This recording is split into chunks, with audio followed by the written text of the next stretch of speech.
A'udzubillahi minasyaitonirrajim. Bismillahirrahmanirrahim. Robbi a'udzubika min hamazati sayatin wa a'udzubika robbi ayahdurun. Robbi shrahli sodri wa yassirli amri wahlul 'uqdatam min lisani yafqahu qauli. Assalamualaikum warahmatullahi wabarakatuh. Salam sejahtera untuk kita semua. Rahayu, Namaste, Om Swastiastu, Namo Buddhaya, salam kebajikan dan sehat untuk kita semua. Kembali lagi di Tabula Rasa, kita sama-sama belajar lagi, kita sama-sama membuka pikiran, membuka hati lagi, kita berkontemplasi tentang hidup, yang mudah-mudahan tayangan ini, pembelajaran ini bermanfaat untuk kesadaran kita, menambah pengetahuan kita, tetapi tidak hanya berhenti di pengetahuan, mari kita masukkan ke dalam rasa, dan mari kita outputkan menjadi perilaku dan akhlak kita yang lebih baik. Sebelum kita mulai, ada baiknya kita hening dulu sejenak agar kita hadir utuh di sini saat ini. Volume pikirannya agak diturunkan supaya nggak terlalu loncat depan belakang, sehingga hati kita jadi lebih terbuka, hikmah akan bisa digapai, sehingga pembelajaran ini akan masuk ke dalam kesadaran dan membuat kita jadi lebih baik. Oleh karena itu, mari kita menghening, dipersilakan.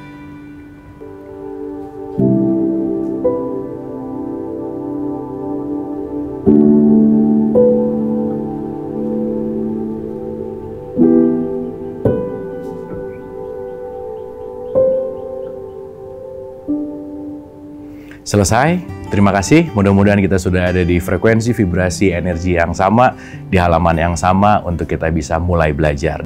Kembali dalam konsep Ramadan, di mana bulan Ramadan ini bulan yang selalu dinanti-nanti gitu ya, bulan yang sangat spesial, bulan yang penuh keberkahan di dalamnya. Tetapi balik lagi, Ramadan ini perlu dihadapi gitu ya, perlu dilalui dengan sebuah kesadaran. Karena mungkin kita melakukan setiap Ramadan itu adalah kebiasaan yang hanya diulang-ulang.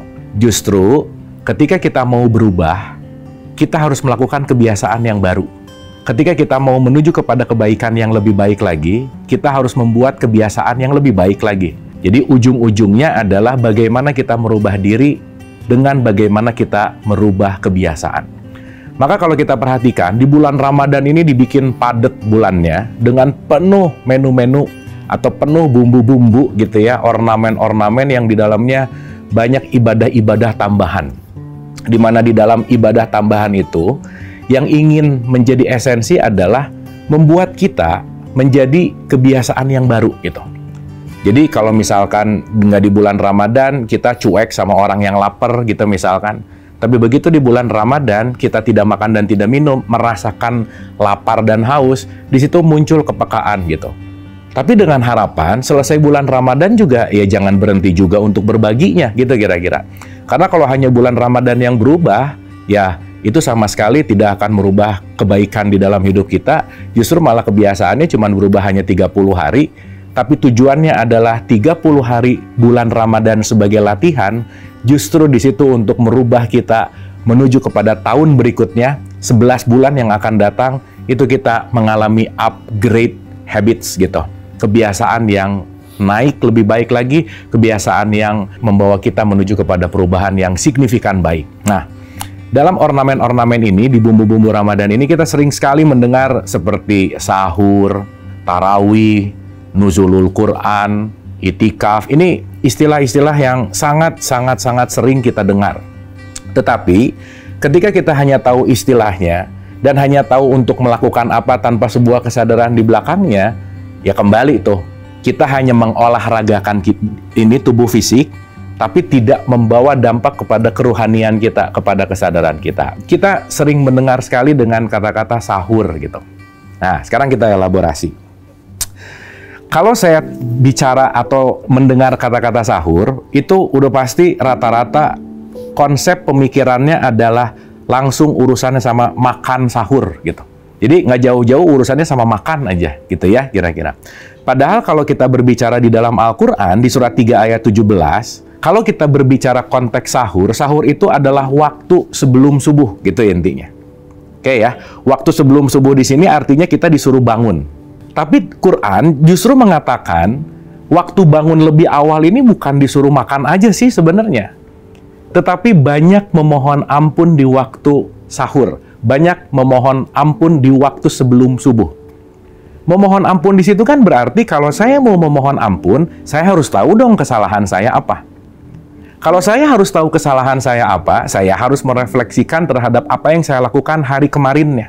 Maka tujuan adanya sahur, sekali lagi, tidak semata-mata hanya untuk urusan makan dan minum, berapa banyak makan, berapa banyak minum, dan seterusnya, masak apa gitu kira-kira. Tetapi mungkin kita rubah sedikit paradigma sahur ini, bukan menghilangkan makan minumnya, bukan. Itu juga penting sebagai energi fisik kita gitu ya. Tetapi alangkah lebih baik ketika kita bangun lebih awal dari subuh itu tadi, ketika kita bangun sahur, di situ kita bisa melakukan tahajud misalkan. Dan jangan lupa tahajud itu artinya adalah bangun juga sebetulnya, membangunkan kesadaran. Di situ kita punya banyak waktu untuk berkontemplasi. Di situ kita punya banyak waktu untuk merenung. Di situ kita punya banyak waktu untuk cek dan berkomunikasi dengan diri. Artinya, waktu sahur adalah waktu yang sangat teramat utama, karena di jam-jam itu tuh jam-jam fresh gitu. Jadi kita tidur dulu, udah tidur kita bangun lebih awal, di situ kita masih fresh, nggak terlalu banyak gangguan gitu. Mungkin kalau mau sederhana di era modern ini ada satu tips yang penting. Sebisa mungkin begitu bangun tidur jangan langsung buka gadget, jauh-jauh dulu deh kalau bisa. Karena begitu bangun udah langsung buka handphone, udah sibuk lihat postingan apa dan lain-lain, itu kita akan langsung chaos gitu. Itu kita akan langsung terbawa bahwa ya kita kehilangan momen santai dan rileks gitulah intinya. Nah maka mari kita artikan sahur ini tidak hanya kaitannya bahwa mindsetnya makan sahur gitu, atau minum, atau makan dan minum di situ gitu ya. Tetapi ada waktu early, saya punya bangun lebih awal, saya punya waktu untuk saya bisa kontemplasi. Saya punya waktu untuk bagaimana, ya di situ mungkin kita akan masuk ke dalam kesadaran, menghening, di situ kita akan banyak bertafakur, dan saya rasa momen tafakur ini penting banget untuk membuat saya dengan diri saya dengan ego saya dengan pikiran saya, dengan emosi saya, dengan memori saya, itu juga untuk memperbaiki gitu. Sehingga yuk kita mulai mengawali puasa dengan sahur, bukan berkaitan dan menitik beratkan kesibukan dengan masak apa, atau makan apa, atau minum apa, tapi jadikanlah momen sahur itu adalah momen untuk kontemplasi. Jadikanlah momen sahur itu adalah momen untuk bagaimana menelaah, meniti ke dalam diri, untuk check and balance gitu. Apa yang harus saya lakukan hari ini, apa yang saya lakukan kemarin, kesalahan apa yang dilakukan, dan apa yang harus diperbaiki hari ini. Nah, di situ kita mulai berpuasa setelah sahur, habis gitu nanti kita buka puasa, dan kita akan masuk ke ibadah tambahan yang disebut dengan tarawih. Apa sih sebenarnya tarawih? Kita akan bahas sesaat lagi.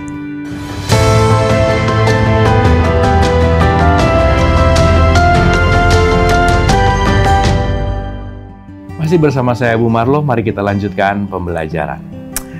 Setelah kita sahur, kita berpuasa seharian. Artinya kita nggak makan dan nggak minum. Ingat ya, nggak makan dan nggak minum itu adalah bagian fisikal. Tapi jangan lupa juga untuk tetap kontrol amarah, sabar tetap ada, emosinya juga tetap dijaga. Intinya kita lebih peka lah terhadap emosi-emosi yang terjadi dalam diri gitu. Gejolak-gejolak yang terjadi di dalam diri gitu. Nah, dengan harapan mengurangi makan, juga kita mengurangi beban pikiran untuk memikirkan harus makan apa gitu. Dengan harapan juga bahwa kalau jam makan siang kita nggak makan, sebaiknya jatah makan siang kita tuh kasihin ke fakir miskin gitu kira-kira. Jadi jangan sampai gini nih, makan enggak, minum enggak, ngasih juga enggak gitu. Ya jangan. Kenapa? Karena begitu semuanya ditahan, yang akhirnya saya juga jadi cuman mikirin nanti makan apa, nanti buka apa, yang akhirnya beramal kebaikannya justru malah jadi hilang momennya. Sekali lagi, banyak kebiasaan-kebiasaan baru yang bisa kita lakukan di dalam bulan Ramadan, karena di situ banyak tambahan-tambahan ibadah. Harapannya, begitu kita melakukan hal yang berbeda, kita akan memiliki sudut pandang yang berbeda, kesadaran yang berbeda, dan di situ kita akan mulai merubah diri. Nah, begitu azan maghrib, kita siap-siap untuk berbuka, kita makan, di situ udah mulai boleh makan dan minum, dan penting banget juga di sini harus tetap menjaga yang jangan terlalu banyak juga sih sebetulnya. Bukan berarti akhirnya jadi balas dendam, mentang-mentang seharian nggak makan nggak minum, makan sepuasnya gitu. Nah, ini yang menarik. Dan ini yang nggak ada di bulan-bulan lain kecuali di bulan Ramadan. Apa itu? sholat sunat tarawih. Coba renungkan, teman-teman ya. Kita mulai merenungkan. Coba direnungkan. Katakanlah, kalau kita berbicara sahur nih, ya subuh lah ya, jam 4 gitu misalkan. Buka puasanya jam 6. Kita dari jam 4 sampai jam 6 nggak makan, nggak minum, gitu kira-kira. Artinya apa? Di sini mengelola nafsu. Baik nafsu fisik maupun nafsu non-fisik. Jasad kita dan jiwa kita. Nah, menariknya, sholat tarawih itu disimpan pas setelah Isya. Gitu ya. Jadi dari maghrib ke Isya, Isya ke tarawih, ini dibikin gapnya, jaraknya tuh nggak terlalu jauh. Coba kita renungkan apa maknanya. Tarawih itu dari kata roha. Roha itu artinya istirahat. Jadi, kita harus ngerti konteks tarawih itu sebetulnya membuat kita istirahat. Kenapa? Kebayang nggak kalau dari jam 4 sampai jam 6 kita nggak makan, dan kita di sini dikasih kebebasan makan, bisa makan terus-terusan sampai malam, yang tentu saja adanya sholat tarawih ini untuk ngerem gitu. Artinya, istirahat, hati-hati nih, jangan kebablasan. Maka sholat tarawih itu rokaatnya banyak gitu. Kenapa rokaatnya banyak? Ya ada yang 11, ada yang 23 gitu ya. Kenapa rokaatnya dibikin banyak? Justru supaya kita tuh tetap hold, nggak terlalu kembali kepada nafsu awal yang kalau lapar banget tuh makannya jadi banyak banget. Ya bahasa sekarang jadi kalap gitu ya, kira-kira jadi segala dimakan. Justru dalam konteks tarawih di sini kita diajak untuk pause lagi, stop lagi. Udah cukup, secukupnya aja makan dari maghrib sampai Isya, jangan terlalu banyak gitu. Jangan terlalu semuanya dimakan, karena kenapa? Kalau kita cuman memindahkan jam makan, perubahan nggak akan terjadi gitu kira-kira. Nah maka, kenapa tarawih ini sekali lagi ya, rokaatnya banyak. Jadi ini menarik nih ya, kadang-kadang kalau kita ngelihat fenomena-fenomena tarawih gitu ya, tarawih itu justru malah sholatnya cepet-cepet banget gitu ya. Justru malah 11 rakaat, 23 rakaat bisa selesai dalam 10-15 menit justru. Padahal kan esensinya bukan itu. Kita benar-benar menjaga lagi hawa nafsu kita, keinginan terhadap makan, keinginan terhadap minum, dengan merilekskan diri dengan sunnah tarawih yang rakaatnya banyak gitu. Artinya, ketika jam waktu sholatnya semakin banyak, kita ini lebih punya banyak waktu untuk lagi berkontemplasi sebetulnya. Maka, sekali lagi ya, ini tight banget nih. Dari buka puasa ke Isya, Isya ke tarawih, itu dibikin jamnya sangat-sangat padat. Untuk apa? Supaya nggak terlalu bablas gitu. Supaya nggak terlalu semuanya masuk, yang akhirnya merusak puasa kita seharian, yang akhirnya kalau itu dirusak hanya sebagai pindah jam makan, akhirnya kita nggak punya kebiasaan baru gitu. Nah, oleh karena itu, mari kita jadikan momen tarawih itu justru adalah untuk rehat. Sesuai dengan maknanya, istirahat. Jadi nggak usah cepat-cepat, nggak usah jadi, ya balik lagi ya, segala sesuatu yang kita lakukan nggak ngerti, itu pasti jadi berat gitu. Jadi bukan harus nih tarawih karena mumpung di bulan Ramadan gitu ya, kita melakukan tarawih dengan keutamaan-keutamaannya itu bagus sih, tetapi lebih kepada self control, lebih bagaimana kita tetap bisa menjaga. Dan yang paling penting lagi, mudah-mudahan dengan kita berulang-ulang tarawih di bulan Ramadan, kebiasaan kita untuk berkontemplasi, kebiasaan kita untuk mengontrol diri, kebiasaan kita untuk memiliki konektivitas dengan diri juga akan dilanjutkan setelah bulan Ramadan gitu.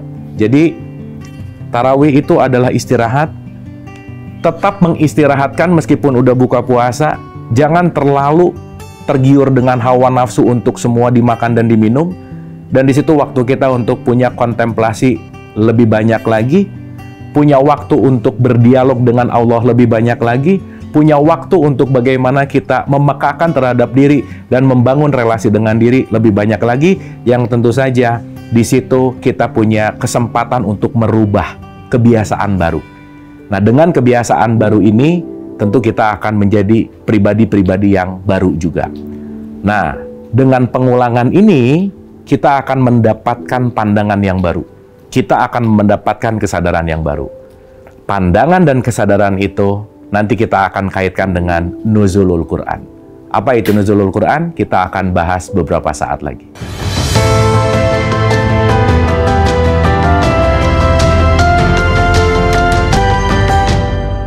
Masih bersama saya Bu Marlo, mari kita lanjutkan pembelajaran.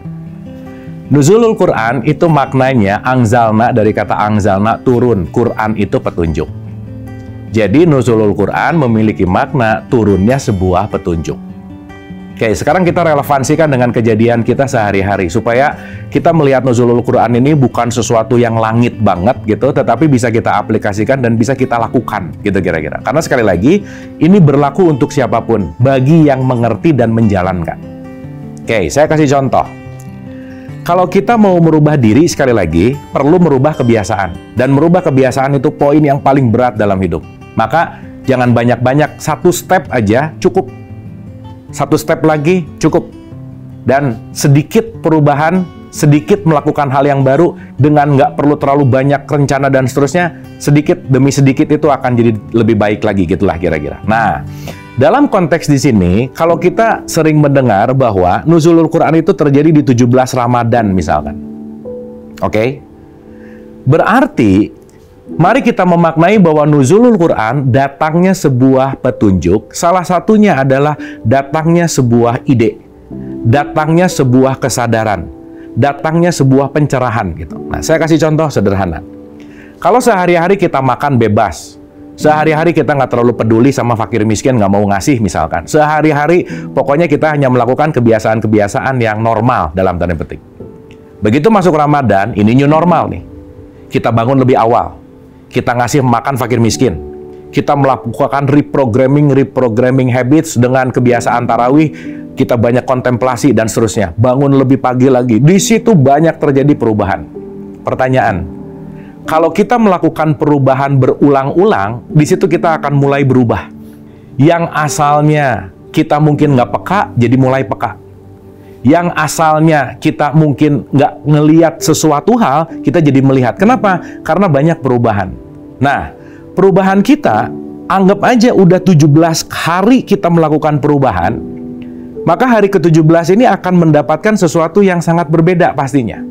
Jadi, ketika kita menjaga makan, ketika kita menjaga emosi, pasti kita akan menemukan sesuatu yang berbeda dalam diri.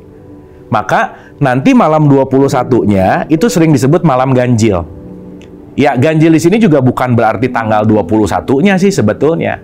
Malam ganjil maksudnya begini, anggap aja ya, sebelum bulan Ramadan mungkin orang ini marah-marah terus gitu.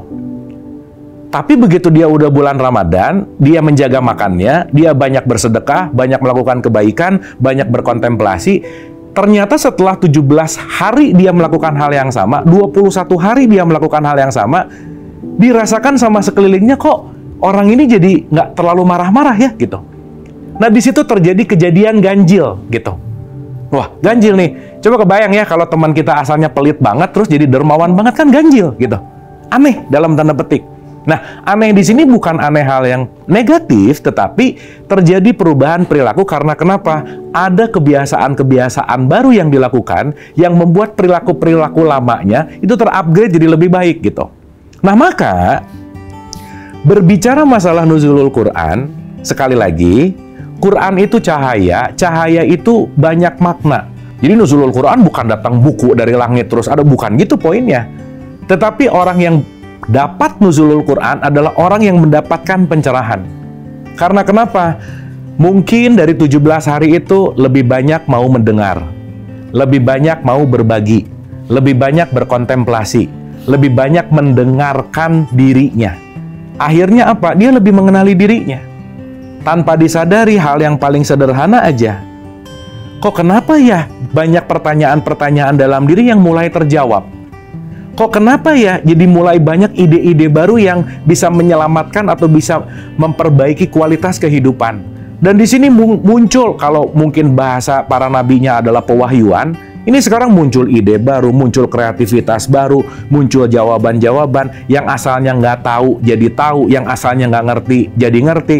Mungkin ada pepatah yang mengatakan begini, terlalu banyak pertanyaan dalam hidup dan mungkin kita nggak menemukan jawabannya. Tetapi menariknya, Begitu kita merubah perilaku, justru malah pertanyaannya yang jadi hilang. Kenapa? Karena kita mendapatkan jawaban langsung. Itulah yang disebut nuzulul Quran. Ketika kita nggak tahu dan melalui proses ini, kita mendapatkan jawaban-jawaban dalam hidup. Nah, syarat mutlak untuk kita bisa menemukan jawaban, itu kitanya harus masuk ke dalam hening, santai, rileks. Karena kalau pikiran kita sibuk, keinginan kita memuncak, hawa nafsu kita menarik terus keluar diri, itu kita akan sulit untuk masuk ke dalam diri. Jangan lupa, bal huwa ayatum bayyinah fi sudur. Quran sejati itu ada di dalam diri kita, 29 ayat 49. Bahwa intinya, kalau kita melepaskan diri dari faktor eksternal, kita akan masuk ditarik ke dalam jawaban-jawaban Quran sejati di dalam diri. Nah, untuk diam, santai, rileks, dan hening inilah yang disebut dengan yang namanya itikaf. Maka itikaf itu berdiam diri. Berdiam diri di sini maksudnya jangan sibuk gitu. Jangan terlalu banyak pikiran, jangan terlalu banyak keinginan. Makanya sering disimbolkan itikaf ini berdiam diri di masjid. Ya. Artinya apa? Kita tidak terlalu banyak melakukan kegiatan. Kita tidak terlalu banyak melakukan kesibukan-kesibukan. Yang akhirnya, kalau kita membatasi diri dari kesibukan, keinginan, dan mungkin ini bisa kita lakukan di bulan Ramadan karena special case gitu. Ya mungkin kita nggak terlalu sibuk dalam pekerjaan, mungkin kita nggak terlalu sibuk dalam keinginan-keinginan, dan di situ waktu yang sangat tepat untuk kita melakukan itikaf. Itikaf itu artinya adalah berdiam. Sama kayak wukuf lah, kalau dalam konteks haji itu wukuf di Arafah. Berdiam diri di padang Arafah. Arafah itu artinya pengenalan. Dalam diam, kita akan menemukan keheningan. Dalam keheningan, kita akan menemukan petunjuk. Maka antara itikaf dan nuzulul Quran itu relate sekali. Antara itikaf, nuzulul Quran, dan tarawih itu juga jadi satu kesatuan. Yang akhirnya sahur pun menjadi satu kesatuan, menjadi ornamen-ornamen di bulan Ramadan. Pada dasarnya, semua ornamen ini hanya mau mengajak kita untuk lebih mengenal diri kita. Untuk stop sejenak dari semua kesibukan, hingar-bingar dunia, masuklah ke dalam dirimu, masuklah ke dalam kesadaranmu, kenalilah dirimu yang sejati itu sebetulnya siapa. Dengan melepaskan semua kebiasaan-kebiasaan lama, dengan melepaskan segala sesuatu yang pilihannya sama dari masa yang lalu, tetapi kita begitu ada pause sejenak, ada jeda sejenak, kita punya sudut pandang yang berbeda, jarak pandang yang berbeda, sehingga kita melihat segala sesuatu itu jadi berbeda. Mungkin sebelum Ramadan melihat segala sesuatu susah, tapi kemudian setelah ada jarak pandang, di situ kita akan melihat kemudahan-kemudahan. Dan kita akan banyak menemukan kemudahan-kemudahan dan cahaya-cahaya kesadaran setelah kita berlatih untuk merubah diri kita dari kebiasaan lama menuju kebiasaan baru. Semoga Ramadan kita jadikan sebagai wahana perbaikan untuk memperbaiki diri dengan kebiasaan yang baru. Terima kasih, semoga bermanfaat. Wabillahi taufik wal hidayah. Assalamualaikum warahmatullahi wabarakatuh.